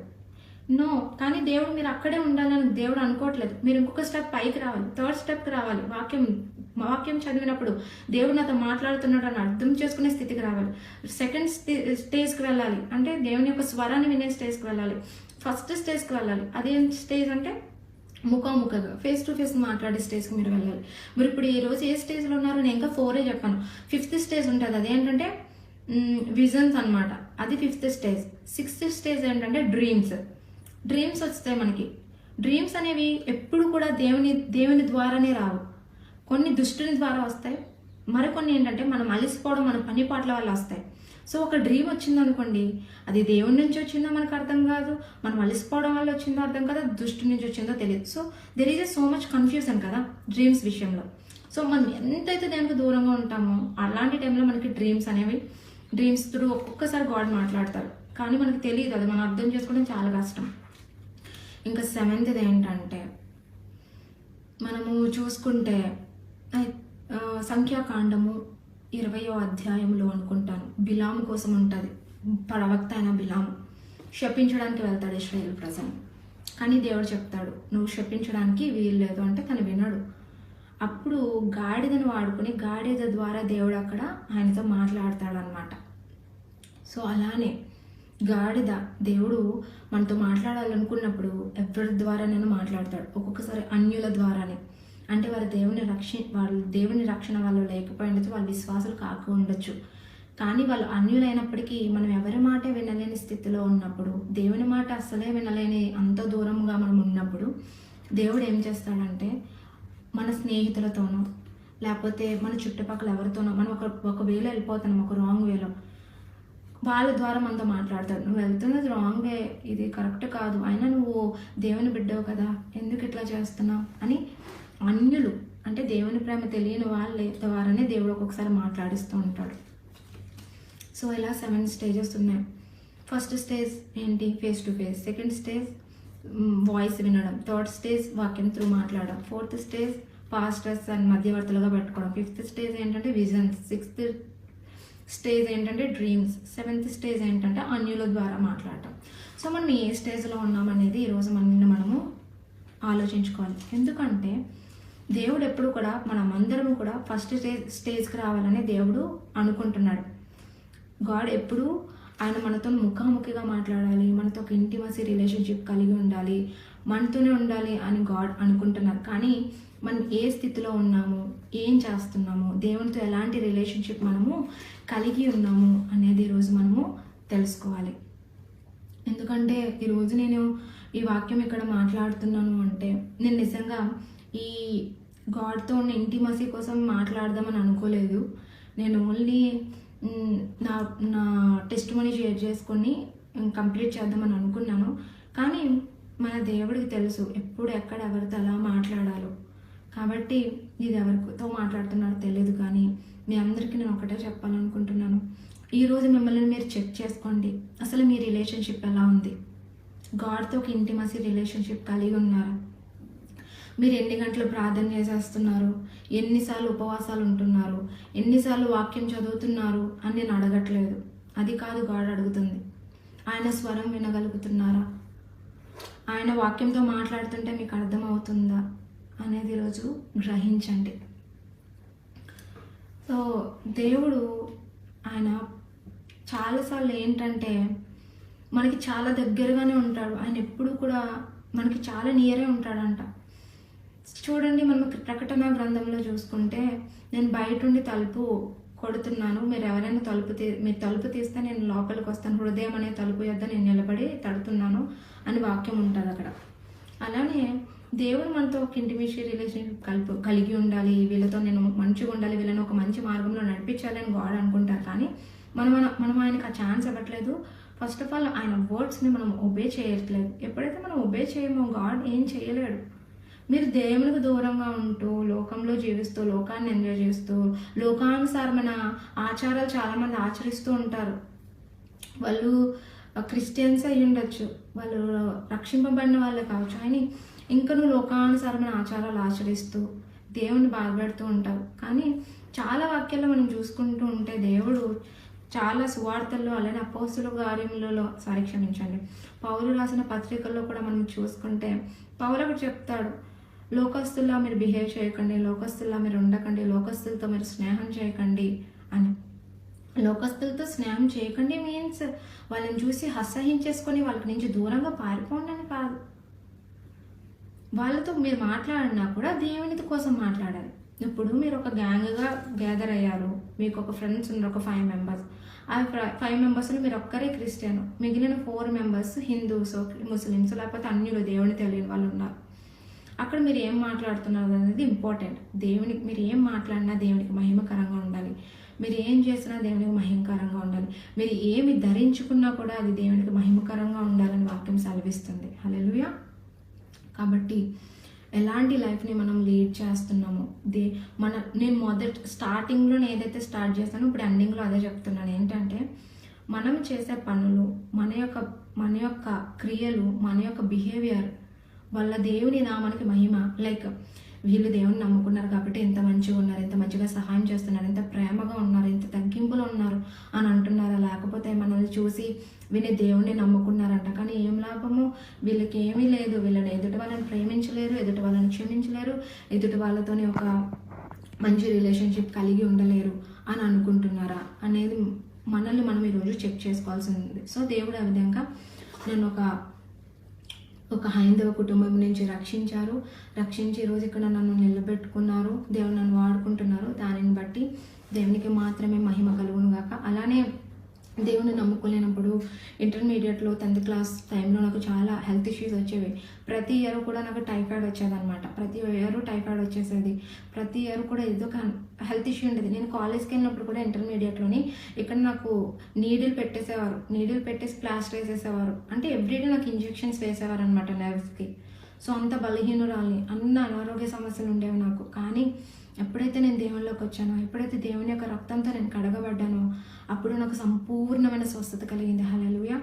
దేవుని పొందిన దెబ్బల చేత మనకి స్వస్థత అనే వాక్యం సెలవిస్తుంది కదా. సో అది నా లైఫ్లో నేను ఎక్స్పీరియన్స్ చేశాను అనమాట. సో ఇప్పటి వరకు కూడా నాకు మళ్ళీ టైఫాయిడ్ అనే ఫీవర్ అనేది రాలేదు. ఇప్పటి వరకు ఇన్ని ఇయర్స్ అవుతుంది నేను దేవుని దగ్గరకు వచ్చి, దేవుని రక్షింపబడి మొత్తానికి దగ్గర లైక్ 6 years 5 to 6 years అవుతుంది. ఈ 6 yearsలో కూడా నాకు ఎప్పుడు కూడా అలాంటి బలహీనత కానీ, అలాంటి జ్వరం కానీ రాలేదు. అప్పుడప్పుడు ఏమైనా వెదర్ చేంజ్ అయినప్పుడు మనకి వస్తుంటాయి కదా, అలాంటి నార్మల్ ఫ్లూస్ కాకుండా నార్మల్గా భయంకరమైన టైఫాయిడ్, మలేరియా ఇలాంటి బలహీనతల నుంచి కూడా దేవుడు నాకు పరిపూర్ణమైన విడుదల ఇచ్చారు. అలానే నేను భయంకరమైన డిప్రెషన్లో ఉండేదాన్ని. నాకు భయంకరమైన డిప్రెషన్, యాంగ్జైటీ ఫీలింగ్స్తో నేను చాలా సఫర్ అయ్యేదాన్ని. అందుకనే కదా సూసైడ్ థాట్స్ చాలా వచ్చేవి. రక్షింపబడ్డాక కూడా చాలాసార్లు దుష్టుడు నన్ను ఆ విధంగా ప్రేరేపిస్తూ వచ్చాడు. నన్ను చాలా డిప్రెషన్లోకి తీసుకెళ్ళిపోయి, కొన్నిసార్లు నేను ఎంత వీక్ అయిపోయేదాన్ని అంటే ఇంకా నేను ఉండడం వేస్ట్, నా వల్ల యూజ్ లేదు అన్నట్టుగా నేను చాలా డిప్రెషన్లోకి వెళ్ళిపోయేదాన్ని. కానీ నేను పడిపోయిన ప్రతి ఒక్కసారి కూడా దేవుడు తిరిగి నన్ను లేపి ఇంకా ముందు దానికన్నా ఇంకా ఎక్కువగా నన్ను బలపరుస్తూ వచ్చారనమాట. సో మెయిన్గా నేను ఒకటి చెప్పాలనుకుంటున్నాను. చాలామంది అంటూ ఉంటారు, డబ్బులు ఇచ్చి మార్చేశారు, డబ్బులు ఇచ్చి వేరే మతం నుంచి మతంలోకి మార్చేసుకుంటున్నారు అని అంటున్నారు. ఫస్ట్ ఆఫ్ ఆల్ నాకైతే ఎవరు ఏ డబ్బులు ఇవ్వలేదు. నేను దేవుని యొక్క ప్రేమని తెలుసుకొని దేవుడు నా జీవితాన్ని మార్చాడు కాబట్టి నేను మారి ఈ ఇయర్స్ అన్నీ కూడా నేను దేవుళ్ళని ట్రావెల్ చేస్తున్నాను. సో ఇంకొక కన్ఫర్మేషన్ ఏంటంటే, ఎవరికైనా ఒకవేళ డబ్బులు ఇచ్చి మార్చినా కూడా ఆ డబ్బులు ఉన్నంత వరకు మేబీ వాళ్ళు ఉంటారేమో. డబ్బులు అయిపోయాక డబ్బులు తీసుకున్నాక వాళ్ళ ఇష్టం, వాళ్ళు ఎక్కడికైనా వెళ్ళిపోవచ్చు. వాళ్ళు ఏమైనా అగ్రిమెంట్స్ రాసుకోరు కదా, మీరు జీవితకాలం అంతా కూడా ఉండాలి అని ఏమి ఉండదు.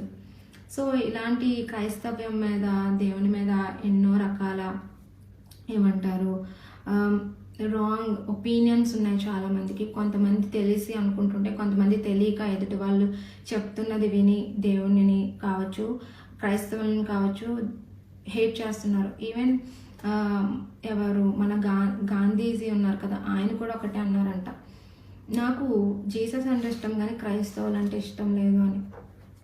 అంటే ఇప్పుడు చాలామంది దేవునికి దగ్గరికి రాకుండా ఉంటున్నారంటే దానికి మెయిన్ రీజన్ ఏంటి తెలుసా? క్రైస్తవులే, మన బిహేవియరే, మనం చేసే తప్పులే. దానిని బట్టే అన్యులు కావచ్చు, దేవుని ప్రేమ తెలియని వాళ్ళు కావచ్చు, వాళ్ళు దేవుని దగ్గరికి రావట్లేదు. మనను బట్టి వారు దేవుని అసహించుకుంటున్నారు. సో చాలామంది నా దగ్గర కూడా అలాంటి కేసెస్ కొన్ని వచ్చాయి. సో నేను వాళ్ళకి ఒక్కటే చెప్పాను, మీరు క్రైస్తవుని చూడకండి, మీరు పాస్టర్స్ని చూడకండి, మీరు వీళ్ళని చూడకండి, మీరు యేసయ్యని చూడండి, మీరు వాక్యాన్ని చూడండి, ఇది చూసి మీరు బిలీవ్ చేయండి, మనుషులని కాదు అని నేను చెప్తున్నాను. కానీ చాలా బాధాకరమైన విషయం ఏంటంటే, క్రైస్తవుల వల్లనే చాలామంది ఆత్మలు దేవుని దగ్గరికి రాలేకపోతున్నారు. ఎంతకన్నా బాధాకరము, ఎంతకన్నా దౌర్భాగ్యం అనేది ఇంకేమీ ఉండదు. కానీ ఒకటి, ఎవరి వలనైతే దేవునికి దూరం అయిపోతున్నారో కొంతమంది, వాళ్ళు మాత్రం తగిన ప్రతిఫలం ఒకరోజు పొందుకుంటారు. సో దాన్ని పొందుకునే ముందే, అది లేట్ అవ్వకముందే ఇప్పటికైనా మీరు రిపెంట్ అయ్యి దేవుని లోకాన్ని విడిచిపెట్టి దేవుని దగ్గరికి రమ్మని, అనేక మంది ఆత్మలను దేవుని వైపుగా నడిపించమని మీకు ఒకసారి దేవుని వాక్యం ద్వారా జ్ఞాపకం చేస్తున్నాను. మీరు ఎవరికైనా ఒక బైబిల్ ఇచ్చారనుకోండి చదవమని, వారు బైబిల్ చదవరంట, కానీ బైబిల్ ఇచ్చిన మిమ్మల్ని చదువుతారంట. మీరు బైబిల్ ఇస్తున్నారు అండ్ మీరు ఒకవేళ సోషల్ మీడియాస్లో మీరు ఒకవేళ పోస్టులు చేస్తున్నారు, మీరు దేవుని సువార్త మినిస్ట్రీని సోషల్ మీడియా త్రూ స్ప్రెడ్ చేస్తుంటే దేవునికి మహిమ. కానీ అలాంటి టైంలోనే మనల్ని కూడా వాళ్ళు ఏమంటారు అబ్జర్వ్ చేస్తారు. సో కాబట్టి మన జీవితం ఎలా ఉంది, మన లైఫ్ స్టైల్ ఎలా ఉంది, ఎలాంటి బట్టలు వేసుకుంటున్నాం, ఎలాంటి మాటలు మాట్లాడుతున్నాం, ఎలాంటి బిహేవియర్ కలిగి ఉన్నాం, ఎదుటి వాళ్ళతో ఎలాంటి సమాధానం కలిగి ఉన్నాం, క్షమించగలుగుతున్నామా, ప్రేమించగలుగుతున్నామా, ఎదుటి వాళ్ళు బాగుండాలి అని ప్రార్థన చేయగలుగుతున్నామా, ఎవరైనా బాగుపడితే, ఎవరైనా ఆశీర్వదింపబడితే వాళ్ళ కొరకు పోనీలే వీళ్ళు బాగుపడ్డారు, వీళ్ళు ఆశీర్వదింపబడ్డారని వాళ్ళ విషయంలో సంతోషపడుతున్నామా, లేకపోతే ఈర్షపడుతున్నామా అనేది ఒకసారి మనమే చెక్ చేసుకోవాలి. ఈరోజు చాలామంది చిన్న విషయాలకి చాలామందిని క్షమించలేరు, వాళ్ళ మీద లేనిపోని మాటలు మాట్లాడతారు. వాళ్ళు ఒక మాట చెప్తే దానికి ఇంకో 2-3 కలిపి మాట్లాడుతూ ఉంటారు. ఓకే, వాళ్ళకంటే వాక్యం తెలీదు, వాళ్ళకి మారుమనసు లేదు, కానీ మనకి వాక్యం తెలుసు కదా, మనకి మారుమనసు ఉంది కదా, మనం ప్రతిరోజు వాక్యం చదువుతున్నాం, దేవుడు చెప్తున్నాడు కదా. కాబట్టి మనమైనా ఎప్పుడైతే మారుతామో మనల్ని బట్టి వాళ్ళు మారుతారు.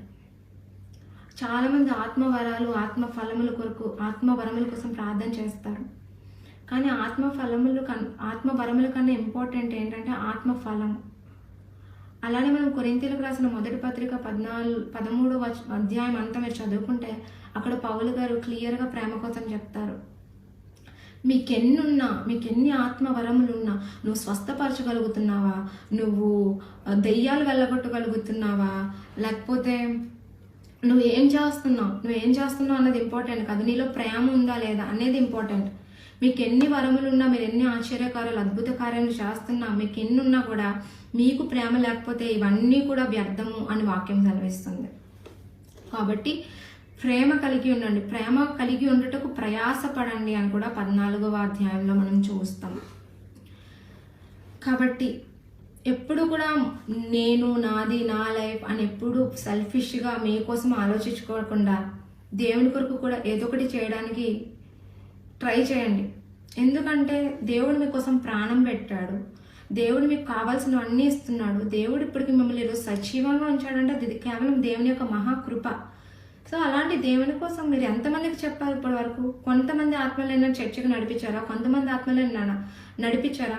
మీకున్న సోషల్ మీడియా అకౌంట్స్ని బట్టి, ఇన్స్టాగ్రామ్ కావచ్చు, ఫేస్బుక్ కావచ్చు, యూట్యూబ్ కావచ్చు, వాట్సాప్ కావచ్చు, ప్రతిరోజు కూడా ఏదో ఒక వాక్యాన్ని మీరు పెట్టచ్చు. ఎప్పుడు ఆశీర్వాదాలే కాదు, ఎప్పుడు చూసినా దేవుడు మిమ్మల్ని దీవిస్తాడు, దేవుడు మిమ్మల్ని ఆశీర్వదిస్తాడు, ఇదే కాదు, గద్దింపు వాక్యం కూడా ఉండాలి. ఎవరైనా తప్పిపోతుంటే వాళ్ళకి చెప్పాలి, మీరు వెళ్తుంది రాంగ్ వే అని. వాళ్ళు ఏమనుకున్నా అది సెకండ్ థింగ్. మనకి ప్రేరేపణ వచ్చినప్పుడు చెప్పాలి, అంతేగాని వాళ్ళు నాతో మాట్లాడరా అని చెప్పడం మానేయడం అది ఎంతవరకు కరెక్ట్ కాదు. కాబట్టి ఇప్పటి వరకు మీరు ఎలా ఉన్నారో తెలియదు, కానీ ఇప్పటి నుంచైనా ప్రతిరోజు దేవుని యొక్క వాక్యాన్ని షేర్ చేయండి. వాట్సాప్లోనో, ఇన్స్టాగ్రామ్ ఏది ఉంటే అక్కడ చేయండి.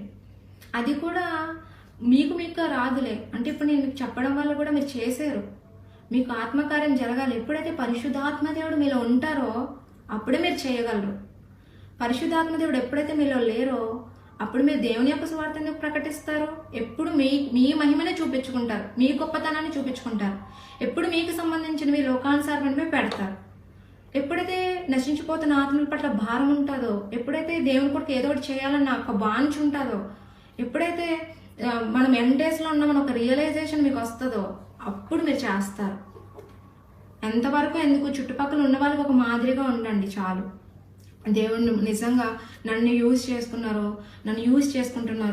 నేను యూజ్ చేసుకునే అంత గొప్పదాన్ని, మంచిదాన్ని, యోగ్యురాల్ని, శ్రేష్ఠురాల్ని ఏమాత్రమూ కాదు.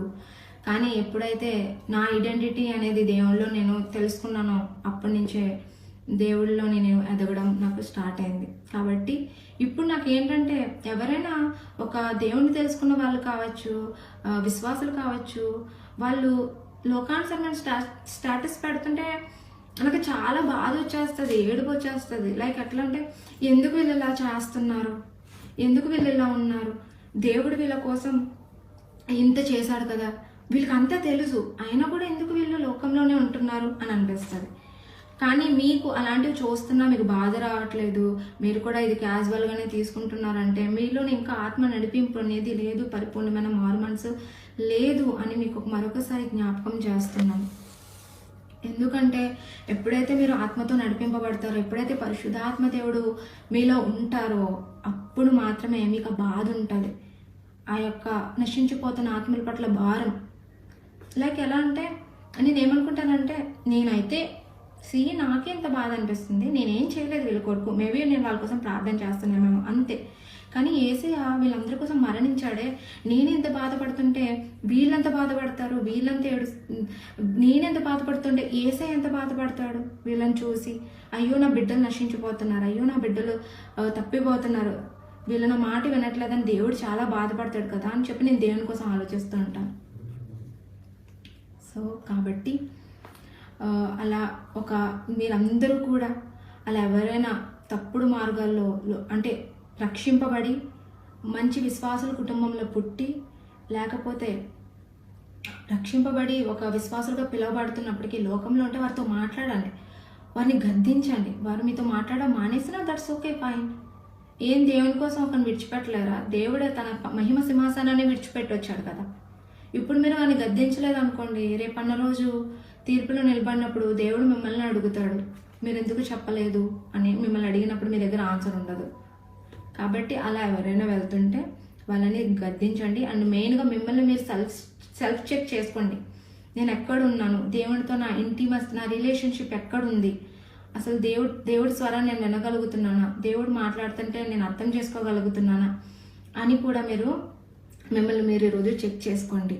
అలానే మీకు గాడ్ 24 అవర్స్ ఇచ్చారంటే ఆ 24 అవర్స్లో ఎన్ని అవర్స్ మీరు గాడ్ కోసం టైం స్పెండ్ చేస్తున్నారు, ఎన్ని అవర్స్ మీరు గాడ్ కోసం దేవుని వాక్యాన్ని పోస్ట్ చేస్తున్నారు, ఎన్ని అవర్స్ మీరు గాడ్తో టైం స్పెండ్ చేస్తున్నారు, మీన్స్ ప్రార్థన చేస్తున్నారు, వాక్యం చదువుతున్నారు.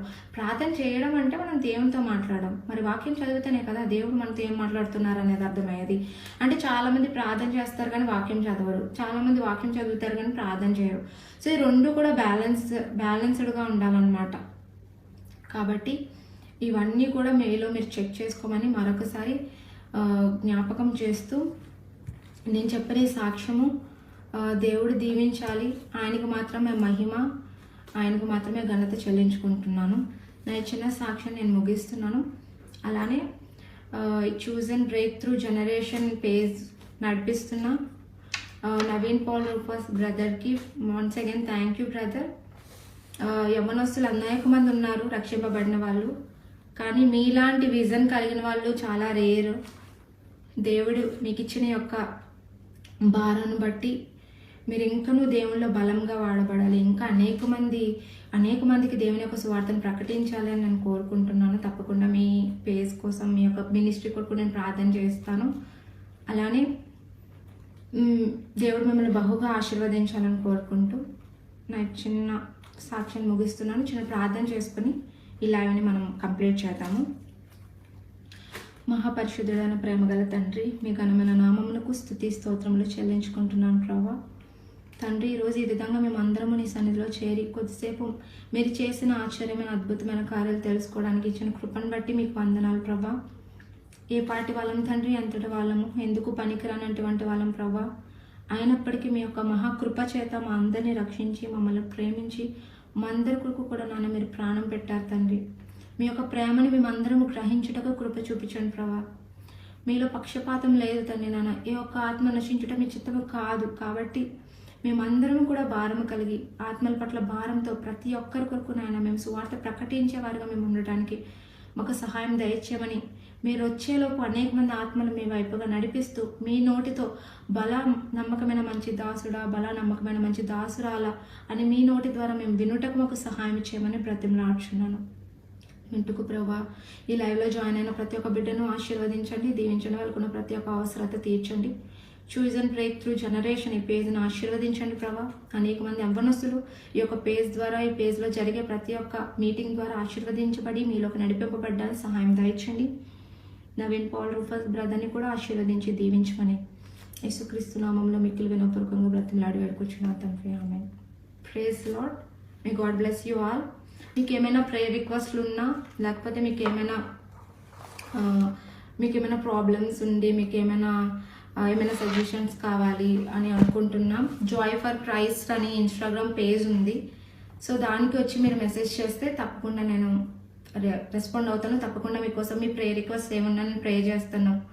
అలానే మిమ్మల్ని ఆత్మీయ జీవితంలో ఇంకనూ బలపరచడానికి నేను నా వరకు నేనేం చేయగలను నేను చేయడానికి ప్రయత్నిస్తాను.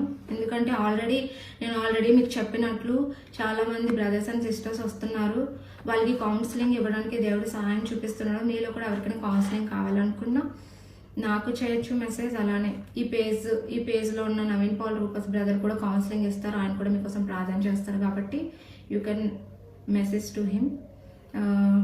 Thank you dear brothers and sisters. God bless you all. Praise the Lord.